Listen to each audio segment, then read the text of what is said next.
நம்ம இன்னைக்கு நல்ல காரசாரமான தக்காளி சட்னி எப்படி பண்ணுறதுன்னு பார்க்க போகிறோம். இந்த தக்காளி சட்னி வந்து இட்லி கூட வச்சு சாப்பிட்றதுக்கு, தோசை கூட வச்சு சாப்பிட்றதுக்கு ரொம்பவே சூப்பராக இருக்கும். இதை கொஞ்சம் நீங்கள் நல்லா கெட்டியாக ஒரு தொக்கு மாதிரி பண்ணிட்டீங்கன்னா சப்பாத்தி பூரி கூட கூட வச்சு சாப்பிடலாம். ரொம்பவே சூப்பராக இருக்கும். ஹாய் ஃப்ரெண்ட்ஸ், வணக்கம். என் பேர் Abhi. Welcome to Indian recipes Tamil. வீடியோக்குள்ளே போகிறதுக்கு முன்னாடி நம்ம சேனல் இந்தியன் ரெசிபீஸ் தமிழை சப்ஸ்கிரைப் பண்ணிக்கோங்க. கூடவே இருக்க பெல் சிம்பலையும் கிளிக் பண்ணிக்கோங்க.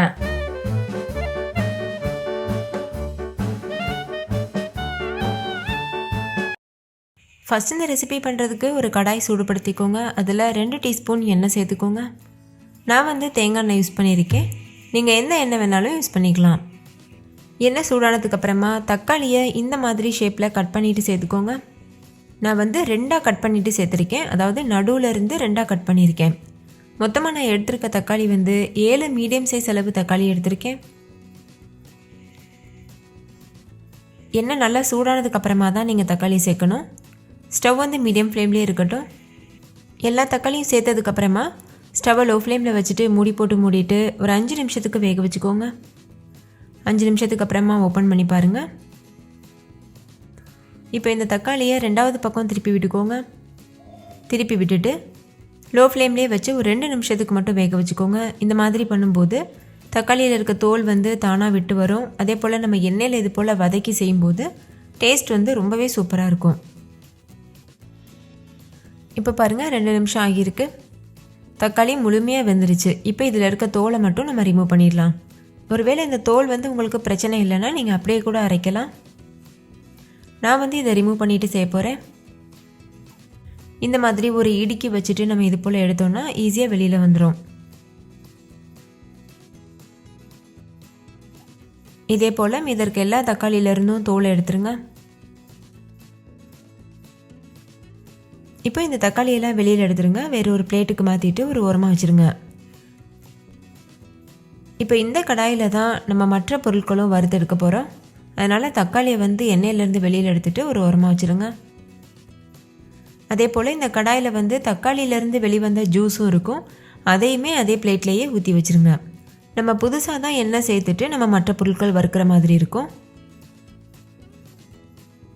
இப்போ அதே கடாய் சூடுபடுத்திட்டு 2 டீஸ்பூன் எண்ணெய் சேர்த்துக்கோங்க.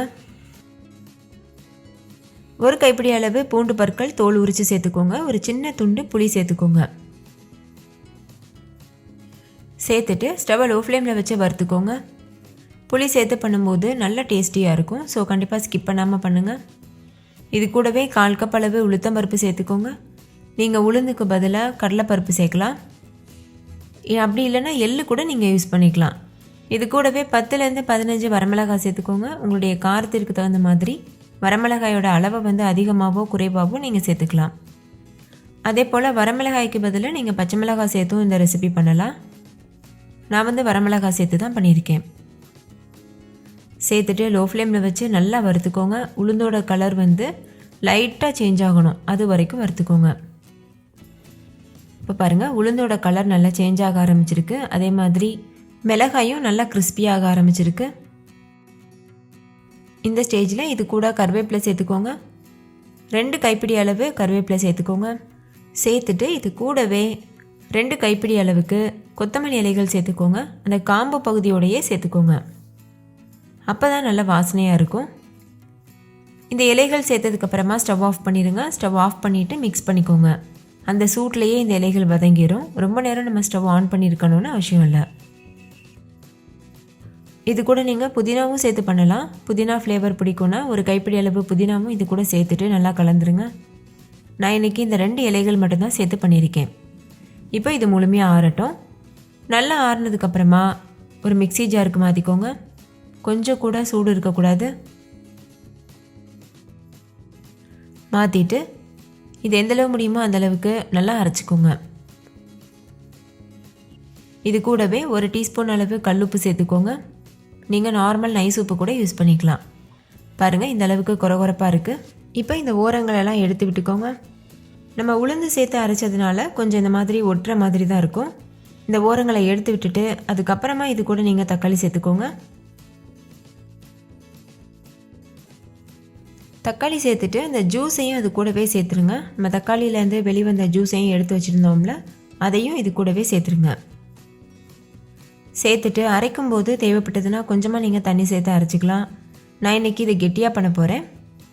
ரொம்ப ஃபைன் பேஸ்ட்டாகவும் அரைச்சிடக்கூடாது, அதே சமயத்தில் ரொம்ப குறவரப்பாகவும் இருக்கக்கூடாது. இதோட கன்சிஸ்டன்சி பாருங்கள், இந்த மாதிரி தான் இருக்கணும். இப்போ இது ஒரு உரமாக இருக்கட்டும். இதுக்கு ஒரு தாளிப்பு கொடுத்துடலாம். அதுக்கு ஒரு கடாய் சூடுபடுத்திக்கோங்க. அதில் 1 டீஸ்பூன் எண்ணெய் சேர்த்துக்கோங்க. எண்ணெய் நல்லா சூடானதுக்கப்புறமா 1 டீஸ்பூன் கடுகு உளுத்தம்பருப்பு சேர்த்துக்கோங்க. கடுகு பொரிஞ்சதுக்கப்புறமா 3 பல் பூண்டு சேர்த்துக்கோங்க.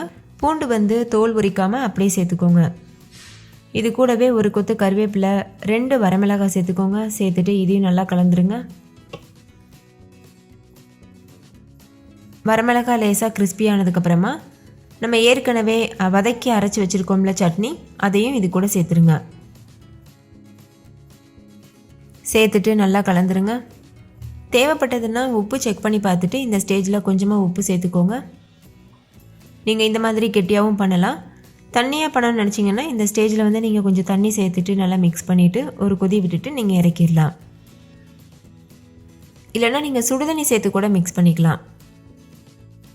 அவ்வளோதான், டேஸ்டியான நல்ல காரசாரமான தக்காளி சட்னி சூப்பராக தயாராகிருச்சு. இந்த மெத்தடில் ஒரு டைம் நீங்கள் இந்த சட்னி செஞ்சு பாருங்கள். வீட்டில் இருக்க எல்லோரும் என்ஜாய் பண்ணி சாப்பிடுவாங்க. இதே மெத்தடில் தான் அதுக்கப்புறம் அடிக்கடி சட்னி செய்வீங்க. அவ்வளோ டேஸ்டியாக இருக்கும். இந்த சட்னி இட்லி தோசைக்கு மட்டும் இல்லை, ஈவன் சப்பாத்தி பூரிக்கு கூட ரொம்பவே சூப்பராக இருக்கும். ஸோ மிஸ் பண்ணிடாமல் ட்ரை பண்ணி பாருங்கள். அதே மாதிரி இந்த தாளிதம் கொடுக்கணுன்னு அவசியம் கிடையாது. எக்ஸ்ட்ரா டேஸ்ட்டுக்காக தான் நான் தாளிதம் பண்ணியிருக்கேன். நீங்கள் அப்படியே அரைச்சிட்டு சர்வ் பண்ணிடலாம். ஏன்னா நம்ம ஏற்கனவே வதக்கி தானே அரைச்சிருக்கோம், அதனால். ஓகே ஃப்ரெண்ட்ஸ், இந்த தக்காளி சட்னி உங்களுக்கு ரொம்ப பிடிச்சிருந்துச்சுல்ல? பிடிச்சிருந்தா லைக் பண்ணுங்கள், ஷேர் பண்ணுங்கள், கமெண்ட் பண்ணுங்கள். தேங்க்யூ.